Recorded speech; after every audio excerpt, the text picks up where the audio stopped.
H4EAD వల్ల అమెరికాలో job చేయొచ్చా? సో డిపెండెంట్గా అమెరికా రాగానే జాబ్ చేయాలంటే ఏం చేయాలి? అసలు H4EAD ఎన్ని రోజులు పడుతుంది? ఒకవేళ మన పాస్పోర్ట్ కానీ వీసా కానీ ఎక్స్పైర్ అయితే పరిస్థితి ఏంటి? సో ఇలాంటివి చాలా డౌట్స్ చాలా మందికి ఉన్నాయి. H4EAD మీద వీడియో చేయమని చెప్పి నాకు చాలా కామెంట్స్ వచ్చాయి. సో అందుకని చెప్పి ఇవాళ ఈ వీడియో మనం కేవలం H4EAD టాపిక్సే మాట్లాడుకుందాం. So H4EAD means dependent. Basically H1 visa holder ki dependent H4. EAD కొంచెం పక్కన పెడితే H1 ఎవరికైతే వస్తుందో అది వైఫ్ అయితే వైఫ్, హస్బెండ్ అయితే హస్బెండ్, ఎవరైనా సరే H1 వచ్చిన వాళ్ళు వాళ్ళ డిపెండెంట్స్ని తీసుకురావటానికి H4 వీసా అనేది ఉంటుందన్నమాట. పిల్లలు కానీ లేకపోతే వైఫ్ కానీ, హస్బెండ్ అయితే హస్బెండ్ కానీ, vice versa, whatever it is. So ఆ H4 మనము అక్కడ ఉండడానికి మన స్టే యుఎస్లో ఉన్నప్పుడు ఏంటంటే H4 డిపెండెంట్ స్టేటస్ మీద మనం ఉంటాం యాజ్ ఏ డిపెండెంట్గా, వైఫ్, పిల్లలు వీళ్ళంతా. ఇప్పుడు వాళ్ళు వర్క్ చేయాలంటే ఏం చేయాలి? చేయొచ్చా? ఎస్ చేయొచ్చు, కానీ ఇమ్మీడియట్గా అమెరికా వెళ్ళగానే వర్క్ చేయడానికి ఉండదు. దానికి కొన్ని రూల్స్ అనేవి ఉన్నాయి EAD అప్లై చేసుకోవడానికి. సో అది ఎలా వస్తుంది అంటే EAD అనేది ఎప్పుడైనా H1 వాళ్ళకి గ్రీన్ కార్డ్ ప్రాసెస్ ఎప్పుడైతే స్టార్ట్ అవుతుందో, వాళ్ళకి I-140 అప్రూవల్ ఎప్పుడైతే వస్తుందో, వచ్చిన తర్వాత అప్పుడు EAD అనేది వాళ్ళు అప్లై చేస్తారు. చేసినప్పుడు ఆ EAD వచ్చిన దాని మీద వీళ్ళు ఎంప్లాయ్మెంట్ ఆథరైజేషన్ అనేది ఉంటుంది. కాబట్టి వాళ్ళు ఏంటంటే అది ఎంప్లాయ్మెంట్ ఆథరైజేషన్ డాక్యుమెంట్ అంటారు బేసిక్గా EAD అంటే. సో ఆ డాక్యుమెంట్ తోటి వాళ్ళు జాబ్ చేసుకోవచ్చు. హస్బెండ్ అయితే హస్బెండ్, వైఫ్ అయితే వైఫ్. ఇది యాక్చువల్గా EAD ప్రాసెస్. సో ప్రెసెంట్ ఇప్పుడు యుఎస్ వెళ్దాం అనుకునే వాళ్ళు, H1 వాళ్ళు ఎవరైనా సరే, ఓకే, జనరల్గా నేను అన్ని డార్క్ రియాలిటీ సినారియోస్ అన్ని ఎక్స్ప్లెయిన్ చేస్తాను. నేను మొన్న వీడియోలో ఎలాగైతే H1 గురించి క్లారిటీగా చెప్పానో ఈ వీడియోలో కూడా అన్ని రియాలిటీస్ ఎక్స్ప్లెయిన్ చేస్తాను. సో మీరు లాస్ట్ వరకు చూడండి, చూస్తే మీకు అంత క్లారిటీగా అర్థమవుతుంది. అలాగే నా ఛానల్కి ఎవరైనా ఫస్ట్ టైం వచ్చినట్టుంటే ప్లీజ్ సబ్స్క్రైబ్ అయితే చేసుకోండి. నా వీడియోలు చాలామంది చూస్తున్నారు, సబ్స్క్రైబ్ చేసుకోవట్లేదు. సో సబ్స్క్రైబ్ చేసుకోండి, నాకు లైక్ చేయటం మాత్రం మర్చిపోద్దు. వీడియో కనుక నచ్చితే మీరు ఒక నలుగురికి షేర్ అయితే చేయండి. ఇంకా నెక్స్ట్ మనం టాపిక్లోకి వెళ్తే, ఫస్ట్ ఆఫ్ ఆల్ H1B మీద అమెరికా వచ్చిన వాళ్ళు H4 డిపెండెంట్ని తీసుకొస్తారు. సో ఇక్కడ సిచ్యువేషన్ ఎలా ఉంటుందంటే, మనం EAD గురించి మాట్లాడదాం, దాన్ని పక్కన పెట్టేస్తే సిచ్యువేషన్ ఎలా ఉంటుంది అంటే, ఇప్పుడు వైఫ్ అండ్ హస్బెండ్ ఇద్దరు ఇండియాలో జాబ్ చేస్తున్నారు, యుఎస్ వచ్చారు. ఒకళ్ళకి H1 వచ్చింది, ఒకళ్ళది పిక్ అయిపోయింది, H1 వచ్చింది. వీళ్ళు ఫర్ ఎగ్జాంపుల్ హస్బెండ్కి H1 వచ్చింది అనుకుందాం, వైఫ్ H4 అవుతుంది డిపెండెంట్, అమెరికా వెళ్ళారు. ఈమె ఆల్రెడీ ఇండియాలో కొంత ఎక్స్పీరియన్స్డ్ మంచి జాబ్ చేసింది. యుఎస్ వెళ్ళిన తర్వాత ఇమ్మీడియట్గా H4 డిపెండెంట్ మీద ఉంటారు తప్ప వాళ్ళు వర్క్ చేసే ఛాన్స్ అయితే ఉండదు, అన్లెస్ అంటిల్ వాళ్ళకి H1 ఉంటే తప్ప. ఎప్పుడు వర్క్ చేయొచ్చు అంటే నేను ఇందాక చెప్పినట్టు గ్రీన్ కార్డ్ ప్రాసెస్ అయిన తర్వాత ఈ EAD అప్లై చేసుకోవచ్చు అన్నమాట. అయితే ఈలోపు ఏం చేయాలి? డిపెండెంట్ ఖాళీగా ఉండాలి, ఎక్కడ వర్క్ చేయడానికి లేదు. ఈవెన్ మెక్డొనాల్డ్స్, బర్గర్ కింగ్లో కూడా వర్క్ చేయడానికి లేదు. సో ఖాళీగా ఉన్న దగ్గర నుంచి ఒక ఇండిపెండెంట్ లైఫ్ అనేది లీడ్ చేసి వస్తారు కదా. ఇండియాలో జాబ్ చేసినప్పుడు వాళ్ళకంటే ఒక శాలరీ వస్తుంది, ప్రతిదానికి హస్బెండ్ని అడిగే పని లేదు, ఏం కొనుక్కోవాలన్నా సొంత డబ్బులతో కొనుక్కోవచ్చు. అఫ్కోర్స్ ఇద్దరు డిస్కషన్ చేసుకున్నా, బట్ ఫైనాన్షియల్ హ్యాండ్ అనేది కొంత అనేది ఉంటుంది అనమాట. సో ఇక్కడికి వచ్చేటప్పటికి ఏంటంటే చేయడానికి పని ఉండదు, చేతిలో డబ్బులు ఉండవు, ప్రతిదానికి హస్బెండ్ని అడగాలి. సో కొంత ఫ్రస్ట్రేషన్ అనేది బిల్డప్ అయిపోతుంది లేడీస్కి. అంటే ఏంటంటే ఎన్ని రోజులు ఇండిపెండెంట్గా బతికాము, ఇప్పుడు మనం ప్రతిదానికి అడగాలి, కూరగాయలకు అడగాలి, దానికి అడగాలి. కొంతమందికి చాలా ఫాల్స్ ప్రెస్టేజెస్ ఉంటాయి అనమాట, అడగలేరు, ఈగో అడ్డం వస్తుంది. ఇస్తే తీసుకుని ఖర్చు పెడతారు కానీ అడగరు. సో ఇట్లాంటి జనరల్ సినారియోస్ అంటే ఇప్పుడు ఇక్కడ ఎవరిని ఏ రకంగానూ తప్పు పెట్టాల్సిందేం లేదు. ఎందుకంటే మన వే ఆఫ్ గ్రోత్ని బట్టి, మన మెంటాలిటీస్ని బట్టి మనం అడాప్ట్ చేసుకునేటువంటివి ఉంటాయి అన్నమాట. ఆల్రెడీ ఒక్కసారి జాబ్ చేసిన లేడీస్ ఎవరైనా ఉన్నారంటే వాళ్ళకి చాలా ఏదో ఒక కొంత ఫ్రస్ట్రేషన్ అనేది ఉంటుంది డబ్బులు అడగాలి అంటే. ఎందుకంటే ఇదివరకు ఆల్రెడీ ఖర్చు పెట్టుంటారు, ఓన్గా వాళ్ళకి వచ్చే జీతం నుంచి లెక్కలు చూసుకుంటుంటారు కాబట్టి. సో ఫస్ట్ ఏమవుతుందంటే వీళ్ళకి ఈ EAD వచ్చే వరకు చాలా అసలు రకరకాల మైండ్ సెట్స్తో ఉంటారు వీళ్ళు. ఒక్కొక్కసారి ఏమవుతుందంటే ఆ ఫ్రస్ట్రేషన్లో చివరికి వైఫ్ అండ్ హస్బెండ్లు కొట్లాడుకొని గొడవలు ఎక్కడెక్కడియో ఏవో టాపిక్స్ పనికి మాలిన దిక్కుమాలిన టాపిక్స్ అన్ని గుర్తుకొచ్చి ఆ ఇంట్లో హెల్దీ ఎన్వైర్న్మెంట్ పాడే ఛాన్సెస్ అయితే ఉంటాయి. సో ఇదొకటే మీరు మైండ్లో పెట్టుకోండి. ఎందుకంటే H1 వాళ్ళు అమెరికా వస్తున్నారు అంటే రాగానే మీ డిపెండెంట్ ఇమ్మీడియట్గా జాబ్కి వెళ్ళడం అయితే కుదరదు. ఈఏడి వచ్చే వరకు ఖాళీగా ఉండాల్సిందే. లేదు వేరే ఏమన్నా చిన్న చిన్నవి చేసుకోవచ్చు. ఈవెన్ యూట్యూబ్ చేయాలన్నా కూడా యాక్చువల్గా లీగల్గా ఈఏడి ఉండాలి యుఎస్లో. జనరల్గా ఎవరు పట్టించుకోరు కానీ బట్ జనరల్గా ఉండాలన్నమాట. సో ఏంటంటే ఇలాంటి ఉద్యోగాలు చేయాలన్నా లేకపోతే బయట ఏమన్నా క్యాటరింగ్ సప్లై చేయాలన్నా బిజినెస్ చేయాలన్నా ఏది చేయాలన్నా కానీ ఈఏడి అయితే కంపల్సరీ ఉండాలి. నెక్స్ట్ ఒకవేళ వైఫ్కి H1 వచ్చింది, హస్బెండ్ సేమ్ సినారియోలో ఇద్దరు ఇండియాలో జాబులు చేస్తున్నారు, ఇద్దరు H1కి అప్లై చేశారు, వైఫ్ది పిక్ అయింది, హస్బెండ్ డిపెండెంట్గా వెళ్తాడు. కానీ చాలా మందికి ఏంటంటే ఈఏడి ఎలా అప్లై చేయాలి, ఎంత టైం పడుతుంది, ఎలాగానే మనం జాబ్ చేసుకోవచ్చు, ఇవన్నీ కొంత అవగాహన కొంచెం తక్కువ ఉంటుంది. ఎందుకంటే యుఎస్ వెళ్ళిన తర్వాత కానీ అసలు అమెరికా పరిస్థితి ఏంటి అనేది తెలీదు. సో అక్కడికి వెళ్ళిన తర్వాత అప్పుడు ఈ హస్బెండ్ అనేవాడు ఏంటి అగైన్ సేమ్ నేను ఇందాక చెప్పిన దాంట్లో జనరల్గా కొంతమందికి మేల్ ఈగోయిజం అనేది ఉంటుంది. ఎందుకంటే ఇప్పుడు ఇండియాలో హస్బెండ్లు ఎక్కువ పని చేస్తూ ఉంటారు, జాబ్లు అవి చేస్తూ ఉంటారు, ఆడవాళ్ళు ఏంటంటే ఇంట్లో వంటలు చేస్తూ ఉంటారు అనేది ఒక ఒక జమానా నుంచి మనకు వస్తున్నటువంటి అది సైకాలజీ అనమాట జనరల్గా. సో కాబట్టి ఏంటంటే అక్కడ యుఎస్ వెళ్ళిపోయిన తర్వాత ఇక వైఫ్ జాబ్ చేస్తుంది H1 మీద, ఈ హస్బెండ్ డిపెండెంట్గా ఉంటాడు, చేయలేడు. ఇది ఎప్పుడైతే green card process EAD apply చేయడానికి అది 4 years పట్టచ్చు, 5 years పట్టచ్చు, లేదు విత్ ఇన్ 1 yearలో కంపెనీ అప్లై చేయొచ్చు, అది దాన్ని మనం చెప్పలేము. సో ఈ లేబర్ సర్టిఫికేషన్ ఇవన్నీ అవ్వాలి, I-40 అప్రూవల్ అయిన తర్వాత అప్పుడు ఈఏడి అప్లై చేసుకోవచ్చు అనమాట. మన లక్ బాగుండి ఇమీడియట్గా వెళ్ళగానే 2-3 yearsలో కంపెనీ కనుక గ్రీన్ కార్డ్ ప్రాసెసింగ్ అప్లై చేసి మనకి I-140 అప్రూవల్ వచ్చింది అనుకోండి, ఇమీడియట్గా చేసుకోవచ్చు. బట్ ఏదైనా సరే కొంత టైం అయితే వెయిట్ అయితే చేయాల్సిందే. అప్పుడు మగవాళ్ళ పరిస్థితి ఎలా ఉంటుంది, ఇది ఇంకా ఘోరంగా ఉంటుంది. ఎందుకంటే వీళ్ళు పొద్దున్న లేస్తే జనరల్గా మగవాళ్ళు ఏంటంటే ఆఫీస్కు పోవటం రావటం ఒక్కటే కాకుండా అలా బయటకు వెళ్ళడము, సామాన్లు తేవడానికి వెళ్ళడము, సరుకులు తేవడానికి వెళ్ళడము, అవి కొనుక్కు రావడము, ఈ కొనుక్కు రావడము, ఏంటంటే వాళ్ళ దగ్గర ఉన్న డబ్బులు వాళ్ళకి వచ్చే శాలరీస్ తోటి వాళ్ళు ఖర్చు పెట్టడము ఇలాంటి జరుగుతూ ఉంటాయి. సో ఇదంతా ఒకేసారి మారిపోయి యుఎస్ వచ్చిన తర్వాత డిపెండెంట్ అయ్యి పిల్లాని దగ్గర డబ్బులు తీసుకోవాలి అంటే ఇక ఇక్కడో కొట్టినట్టు ఉంటుంది అనమాట. కానీ దీంట్లో కూడా అందరూ ఒక్కలాగా ఉండాలని లేదు, కొంత understanding wife and husband understanding మీద వెళ్ళిపోయే ఫ్యామిలీస్ చాలా ఉన్నాయి.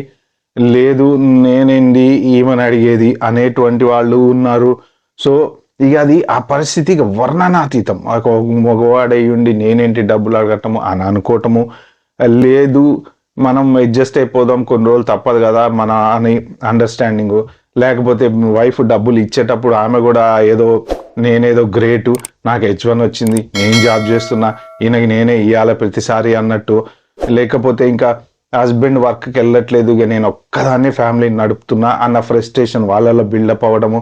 ఈలోపు ఈ హస్బెండ్ ఉట్టిగా డిపెండెంట్గా కూర్చొని పిచ్చెక్కి ఇవన్నీ ఆలోచించేసి ఇక మైండ్ అప్సెట్ అయిపోయాయి. ఇట్లయితే కాదు చల్లనాడు ఇండియా వెళ్ళిపోదాం ప్యాకప్ అని అనుకొని వెళ్ళిపోయే సంఘటనలు ఇలాంటివి అయితే చాలా ఉంటాయి.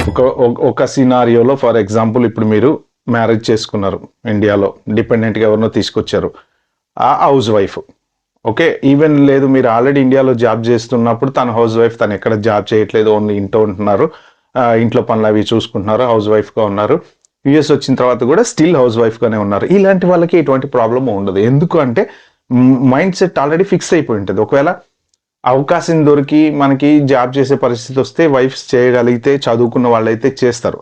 కొంతమంది ఏంటంటే మామూలుగా డిగ్రీ చదివో లేకపోతే మేనరికలనో లేకపోతే ఇలాగానో లేకపోతే తెలిసిన వాళ్ళ పిల్లలనో పెళ్లి చేసుకుంటారు. వాళ్ళ కండిషన్ వాళ్ళు ఆల్రెడీ ఫిక్స్ అయిపోయి ఉంటారు, వైఫ్ జాబ్ చేయకపోయినా నాకేం ప్రాబ్లం లేదు, నేను I'm very happy to run the family with my own income అనే వాళ్ళు ఉంటారు. కాబట్టి వాళ్ళకి ఎటువంటి ప్రాబ్లం రాదు. డిపెండెంట్ ఈజ్ డిపెండెంట్, అక్కడికి వచ్చింది బతుకుతుంది, ఇల్లు చూసుకుంటారు, వంట చేస్తారు, పిల్లల్ని చూసుకుంటారు, చక్కగా ఫ్యామిలీ లీడ్ చేస్తారు. సో ఇక్కడ వచ్చే ప్రాబ్లం ఏంటంటే ఇప్పుడు ఇందాక నేను చెప్పిన కేసులో ఒకవేళ హస్బెండ్ ఈఏడి వచ్చే వరకు, ఈఏడి వచ్చిన తర్వాత ఇంకా మనోడు కింగ్ జాబ్ కొట్టేస్తాడు, అయిపోతుంది, ఇంకా ఇద్దరు హ్యాపీగా ఉంటారు, ప్రాబ్లం లేదు.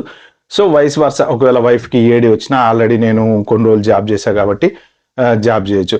ఇక్కడ వచ్చే డిఫరెన్స్ ఏంటంటే, ఒకవేళ వైఫ్కి ఈ ఈఏడి వచ్చే టైం కనుక కొంత ఎక్స్టెండ్ అయింది, ఫర్ ఎగ్జాంపుల్ ఈ లోపు వీసా ఎక్స్పైరీ అయిపోయింది, ఇప్పుడు ఇది ఈ ఒక 4 years తర్వాత మీకు ఫర్ ఎగ్జాంపుల్ 6 years వీసా ఉందనుకోండి పాస్పోర్ట్లో, మీరు ఆ 5th yearలో H4 ఈఏడి అప్లై చేసినప్పుడు 1 yearకే వస్తుంది అది, ఎందుకంటే పాస్పోర్ట్లో వీసా ఎక్స్పైర్ అయిపోతుంది కదా. కానీ మన I-94 వ్యాలిడిటీ ఎంత ఉంటుందో I-94 వ్యాలిడిటీ ప్రకారం మన వీసా ఎక్స్పైరీ అయిపోయినా ఈఏడి మీద వర్క్ చేసుకోవాలి. ఒకవేళ అది కూడా ఎక్స్పైరీ అయితే కనుక ఎక్స్టెన్షన్ I-539 ఫైల్ చేసుకోవాలి. సో ఇవి జనరల్గా డాక్యుమెంటేషన్ పర్పస్లో. ఇక్కడెక్కడ ప్రాబ్లం వస్తుంది అంటే, ఒక 4 years వచ్చింది, 5 years గ్యాప్ వచ్చింది, ఇండియాలో జాబ్ చేసి ఇక్కడికి వచ్చిన తర్వాత ఇప్పుడు ఈఏడి వచ్చింది. ఇక ఈ 5 years తర్వాత ఏమవుతుంది, మనం మొత్తం అవుట్ ఆఫ్ ఇది అయిపోతాం కదా, సబ్జెక్ట్ మర్చిపోతాము, ఈ మార్కెట్లన్నీ ఎక్కడో ఉంటాయి, కొత్త కొత్త సాఫ్ట్వేర్లు వచ్చి ఉంటాయి, అప్ టు డేట్. ఇప్పుడు ఏదైనా నేర్చుకోవాలన్నా కానీ నేర్చుకునే ఏం లాభం, మనకి ఈఏడి ఎప్పుడు వస్తుందో తెలియదు కదా. తెలియనప్పుడు కొత్త సాఫ్ట్వేర్లో కొత్త వర్క్ నేర్చుకుని ఏం లాభం, సో ఏం చేయలేము. అలాంటప్పుడు ఏంటంటే ఈఏడి వచ్చిన తర్వాత ఇంకా అప్పుడు మొదలుపెట్టి మళ్ళీ అప్పుడు మనం మార్కెట్ ట్రెండ్ని ఫాలో అయ్యి అప్పుడు ఏం సాఫ్ట్వేర్లు నడుస్తున్నాయి తెలుసుకొని ఇక ఈలోపు ఇంట్రెస్ట్ పోతుంది, ఫ్రస్ట్రేషన్ అనేది బిల్డప్ అయిపోతుంది, బిల్డప్ అయిపోయి ఇంట్రెస్ట్ పోతుంది, పోయి జాబ్ చేయాలన్న ఫీలింగ్ పోతుంది. ఇక్కడ ఏంటంటే హస్బెండ్ ఇన్ని రోజుల నుంచి ఒక్క శాలరీతో ఫ్యామిలీ నడుపుతూ ఉంటాడు, అమ్మాయి వచ్చింది ఇప్పటికైనా ఈఏడి వచ్చింది, అట్లీస్ట్ జాబ్ వస్తే కొంచెం మనం ఇల్లు కొనుక్కోవచ్చు, సెటిల్ కావచ్చు, స్టేబుల్గా మంచి కారు కొనుక్కోవచ్చు అనుకున్న టైంలో సడన్గా వైఫ్ హ్యాండ్ ఇచ్చింది అనుకోండి, నా వల్ల కాదు, నేను చేయను, నాకు ఈ గ్యాప్ వచ్చింది. నాకు కొంతమందికి ఏంటంటే భయం, గ్యాప్ ఆల్రెడీ వాళ్ళు మంచి మంచి జాబులు చేసినా సరే గ్యాప్ ఎప్పుడైతే వస్తుందో ఆ గ్యాప్ వచ్చిన తర్వాత వాళ్ళు ఏంటంటే ఇక ఫీల్ అవుతారు, అంటే ఇంటర్వ్యూ మళ్ళీ అటెండ్ కావాలా. ఇప్పుడు ఇన్ని రోజుల నుంచి ఒక రిలాక్సింగ్ లైఫ్లో ఉంటారు కదా, లేవడము, పిల్లల్ని చూసుకోవడం, పిల్లలు ఉన్న వాళ్ళు పిల్లలు చూసుకోవడము, లేదంటే టీవీ చూడడము, లేకపోతే టీవీ సీరియల్లో చూడడము, అమ్మ నాన్నలతో ఫోన్లో మాట్లాడడము, ఏదో ఒక రకమైన టైంపాస్, ఎలాగోలా ఒక టైంపాస్ అనేది చేయాలి. ఆ రోజంతా అలా టైంపాస్ చేస్తూ చేస్తూ చేస్తూ ఒక 4 years 5 years టైంపాస్ చేసిన తర్వాత అప్పుడు ఈఏడి వస్తే జాబ్ చేయాలన్న ఇంట్రెస్ట్ కొంతమందికి పోతుంది, ఇంకా వాళ్ళకి చేయబుద్ధి కాదు, ఇంకా అప్పుడు స్టార్ట్ అయ్యి సమస్యలు. ఇన్ని రోజుల నుంచి నువ్వు లేదు, ఈఏడి లేదు, నువ్వు చేయలేదు, ఇప్పుడు ఈఏడి వచ్చినా చేయను అంటున్నావు, అసలు నీకు ఫ్యామిలీ అంటే రెస్పెక్ట్ లేదు, లేకపోతే నేనే కష్టపడాలా, అన్నీ నేనే చూడాలా, అన్నీ నేనే చేయాలా అని హస్బెండ్. తర్వాత మరి ఇన్ని రోజుల నుంచి నాకు గ్యాప్ వచ్చింది, ఇప్పుడు నాకు చేయాలంటే భయం అవుతుంది, ఇంటర్వ్యూ అటెండ్ అవ్వాలంటే భయం అవుతుంది అని వైఫ్లు. ఇక లేదు, వాళ్ళు ఒక రిలాక్స్ యాటిట్యూడ్కి అలవాటు పడిపోయారు అనుకోండి. ఇప్పుడు ఏంటంటే ఇంకా కొంత డిసడ్వాంటేజ్ ఎక్కడ వచ్చింది అంటే, ఫోన్ అనేది ఒకటి వచ్చింది, ఫోన్కి ఎడిక్ట్ అయిపోతున్నారు. ఖాళీ ఉన్నారు అంటే ఇన్స్టాగ్రామ్, వాట్సాప్ స్టేటస్లు అవి రకరకాలుగా ఎడిక్ట్ అయిపోతారు. ఇంక ఎప్పుడైతే ఇప్పుడు పిల్లలు స్కూల్కి వెళ్ళిపోయిన తర్వాత ఏముంటుంది పని, హస్బెండ్ జాబ్ చేసుకుంటుంటాడు, సో పిల్లలు స్కూల్కి వెళ్ళిన తర్వాత ఖాళీగా ఉంటారు. అప్పుడు ఏం చేస్తారో 10 నిమిషాలు అమ్మకి నాన్నకు ఫోన్ చేస్తారు, అయిపోతుంది. ఇంకెవరికన్నా ఫోన్ మాట్లాడాలంటే మాట్లాడతారు. ఇంకా తర్వాత ఇక ఇన్స్టాగ్రామ్లో ఏమొస్తున్నాయి, లేకపోతే వాట్సాప్లో ఏమొస్తున్నాయి చూసుకుంటూ కూర్చుంటారు. అంటే ఒక స్టేట్ ఆఫ్ లైఫ్కి అలవాటు పడిపోతారు. ఆ అలవాటు పడిన తర్వాత సడన్గా మళ్ళీ జాబ్ చేయాలంటే కొంచెం ఇబ్బంది అయిపోతుంది అనమాట. లేదు, ఈ గ్యాప్లోనే ఏమన్నా చేస్తున్నారో, లేకపోతే అంటే కొంత మనం ఏదైనా సబ్జెక్ట్ నేర్చుకోవడమో, లేకపోతే యూట్యూబో, లేకపోతే ఇప్పుడు వంటలు చేయడమో, లేకపోతే ఎవరికైనా ఏదైనా హెల్ప్ చేయడమో, ట్యూషన్లు చెప్పడమో. ఇప్పుడు లీగల్గా డబ్బులు సంపాదించేది ఏది చేయాలన్నా ఈఏడి కార్డ్ అయితే కంపల్సరీ అండి. ఈవెన్ ట్యూషన్స్ చెప్పి డబ్బులు సంపాదాలన్నా ఈ ఈఏడి కార్డు కంపల్సరీ.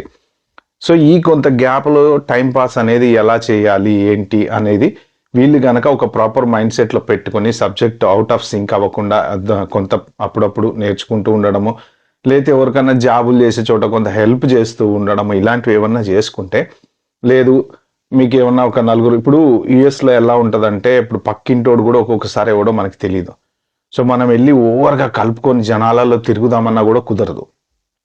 ఇండియాలో ఉంటే ఏంటంటే ఒక గుడి పోతే నలుగురు పరిచయం అవుతారు, వాళ్ళతో మాట్లాడతాం, తర్వాత మనకి డోర్లు ఎప్పుడు ఓపెన్ ఉంటాయి కదా, ఆ పక్కింటి వాళ్ళు బయటకు వచ్చి మాట్లాడుతుంటారు, ఈ పక్కింటి వాళ్ళు బయటకు వచ్చి మాట్లాడుతుంటారు, లేకపోతే అక్క ఉంటుంది, చెల్లి ఉంటుంది, ఇలా అన్న ఉంటాడు, లేకపోతే షాపింగ్కి వెళ్ళొచ్చు, బయటికి వెళ్ళొచ్చు, చందనా బ్రదర్స్కి వెళ్ళొచ్చు, లేకపోతే ఇంకో చోటుకి వెళ్ళొచ్చు. But there are so many things you can do in India.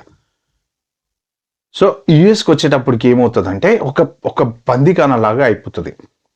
First of all car ఇమ్మీడియట్గా రాగానే మనం కార్ డ్రైవ్ చేయలేము, కొంత సిస్టమ్ అర్థం కావాలి. ఇప్పుడు ఎలా డ్రైవింగ్ ఎలా చేస్తున్నారు, ఇప్పుడు ఇండియాలో ఇష్టం వచ్చిన నడుపుతారు, బండ్లు వేసుకొని కార్లు వేసుకొని అడ్డదిడ్డంగా, రూల్స్ ఎవడు ఫాలో అవ్వడు, రూల్స్ మనకు ఉండవు. ఓకే, ఉన్న రూల్స్ని ఫాలో అవ్వం. ఇక్కడ ఏంటంటే యూఎస్లో రూల్స్ ఫాలో అవ్వాలి. సో కొంతమందికి భయం అనేది ఉంటుంది, అమ్మో ఇన్ని రూల్స్ మధ్య నేను కారు నడపాలా అని. సో ఏంటంటే ఆ కారు నడపడం అలవాటు అవ్వడానికే కొంత టైం పడుతుంది. సో ఈలోపు మగవాళ్ళు అలవాటు చేసేసుకుంటారు, డిపెండెన్స్ ఎవరైతే ఉన్నారో ఇక వెళ్తున్నాం కదా వాళ్ళతో పాటే మనకి ఎందుకు అనుకొని చెప్పి కారు కూడా నడపడం నేర్చుకోరు కొంతమంది. కొంతమంది ఏంటంటే నేర్చుకుంటారు, ధైర్యంగా పిల్లల్ని దింపుతుంటారు, తెస్తుంటారు, అలవాటు అయిపోతుంటారు. సో ఈ H4 మీద ఉండేటువంటి వాళ్ళకి ఒక హస్బెండ్ అయినా సరే, ఒక వైఫ్ అయినా సరే, మెయిన్ ఫ్రస్ట్రేషన్ ప్రాబ్లమ్స్ ఎక్కువ వస్తూ ఉంటాయి అనమాట. అక్కడి నుంచి గొడవలు పెరుగుతూ ఉంటాయి అనమాట. కాబట్టి ఏంటంటే ఎవరైనా సరే ఆల్రెడీ H1 మీద ఇద్దరు H1 మీద వస్తే నో ప్రాబ్లం. ఎందుకంటే ఇద్దరు హ్యాపీగా జాబ్ చేసుకోవచ్చు. ఈ జస్ట్ ఇన్ కేస్ ఒకళ్ళ జాబ్ పోయినా కూడా ఇంకొకళ్ళు ఇమ్మీడియట్గా H4 స్టేటస్కి మారిపోవచ్చు. ఒక 60 డేస్లో మీకు జాబ్ రాలేదనుకోండి H1 మీద ఉండి, సో మీరు ఎంబటే H2 H4 కింద మారిపోవచ్చు. EAD సంగతి పక్కన పడితే అట్లీస్ట్ స్టేటస్ ఉండడానికి ఇబ్బంది ఉండదు అనమాట. లేదు ఇట్లా ఒకళ్ళు H4 మీద రావాలి, H1 మీద రావాలి, ఇద్దరు జాబులు చేస్తున్న వాళ్ళు ఎవరన్నా ఉంటే మీరైతే ఫస్ట్ థింక్ చేసుకోండి. ప్రాక్టికల్ పాసిబిలిటీస్ అయితే చాలా ఉంటాయి. వరకు అలా ఉట్టికి ఎక్కడ పోతాం, ఎక్కడికి పోలేం, ఏ ఫ్రెండ్ దగ్గర పోలేం. ఎవడు బిజీలో వాడు ఉంటాడు, ఎవడు బతుకు ఆడిది, ఎవడు గోల వాడిది. సో కమ్యూనిటీస్ ఉంటాయి, ఇండియన్ కమ్యూనిటీస్ అయినా వెళ్ళిన దగ్గర నుంచి మళ్ళీ ఏంటి ఇవే మళ్ళీ ఈ లక్కోర్ డిస్కషన్సే వస్తాయి. ఈ ఎవడి కొంపలో ఉన్న ప్రాబ్లమ్స్ వాడు చూసుకోకుండా ఈ చెత్త డిస్కషన్స్ అన్నీ వస్తుంటాయి అనమాట. అనవసరమైన గాసిపింగ్ డిస్కషన్స్ ఉంటాయి చూసారా, అవి వస్తుంటాయి టీవీ సీరియల్లో చూపెట్టినట్టు. సో దీంతో వీళ్ళకి కూడా మైండ్ ఫ్రస్ట్రేట్ అయిపోతూ ఉంటుంది.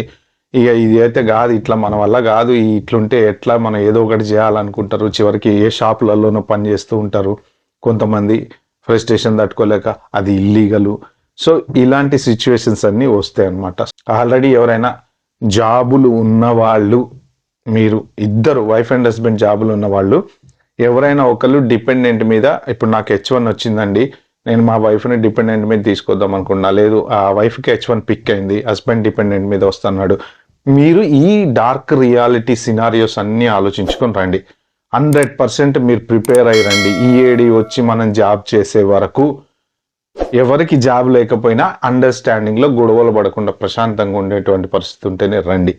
ఈ ఈగోలుండి, ఫాల్స్ ప్రెస్టేజ్లుండి, మనమేంది వాళ్ళని డబ్బులు అడిగేదని, లేకపోతే నేను మగవాడిని, నేను కాలు మీద కాలేసుకుని కూర్చొని టీవీ చూస్తా, ఈమె ఉద్యోగము చేయాలి, ఇంట్లో పని చేయాలి, ఇంట్లో అంట్లు తోమాలి, పిల్లల్ని చూసుకోవాలి, ఇట్లాంటి వే ఆఫ్ థింకింగ్స్ ఉన్న వాళ్ళందరికీ సమస్యలు అయితే ఖచ్చితంగా వస్తాయండి. దీంట్లో ఇండియాలో ఉండే వాళ్ళకి ఏంటంటే అబ్బా వాళ్ళు ఏంట్రా అబ్బాయి అమెరికా వెళ్ళారు, హ్యాపీగా బతుకుతున్నారు, మంచి రిచ్ లైఫ్ అనుభవిస్తున్నారని ఇండియాలో ఉండే వాళ్ళు అనుకుంటారు. కానీ దూరపు కొండలు నునుపులాగా అక్కడ ఉండేవాడిని కదిలిస్తే తేనె తుట్ట కదిలినట్టు ఆడి బాధలు ఆడ చెప్తాడు. కాకపోతే ఎవరికి చెప్పుకోక పైకి ఒక టైప్ ఆఫ్ మేము గ్రేట్ అనేది అయితే చూపించుకోవాలి కదా. అరే ఇక్కడికి వచ్చి ఇన్ని కష్టాలు పడుతున్నాం అని చెప్పుకోలేరు కదా. మీకు ఇంకొకటి ఏంటంటే ఇండియాలో ఒక 5,000 10,000 మ్యాక్సిమం పెడితే ఒక పనమ్మాయి వచ్చి అంట్లు దొంపోతుందండి. ఈవెన్ ఒక కేర్ టేకర్ని పెట్టుకుంటే పిల్లల్ని చూసుకోవడానికి ఒక మ్యాక్సిమం ఒక 15,000 20,000 ఇచ్చి మనము మెయింటైన్ చేసుకోవచ్చు. బట్ అమెరికాలో అది పాసిబుల్ కాదు. ఒకవేళ చిన్న పిల్లలు ఇద్దరు వైఫ్ అండ్ హస్బెండ్ జాబ్ చేస్తున్నారు, వాళ్ళని తీసుకెళ్లి చైల్డ్ కేర్ సెంటర్లో వేయాలన్నా కూడా ఎక్స్పెన్సివే. Everything is expensive, life is expensive. మంచి డబ్బులు వచ్చినంత వరకు బాగానే ఉంటుంది. అంటే ఒక 15 years బ్యాక్ వరకు ఎవరెవరైతే వెళ్ళారో వాళ్ళంతా well settled, well happy life వాళ్ళది. ప్రజెంట్ సిచ్యువేషన్లో వెళ్ళే వాళ్ళందరిది కూడా ఒక రకమైన నరకమైన బతికే.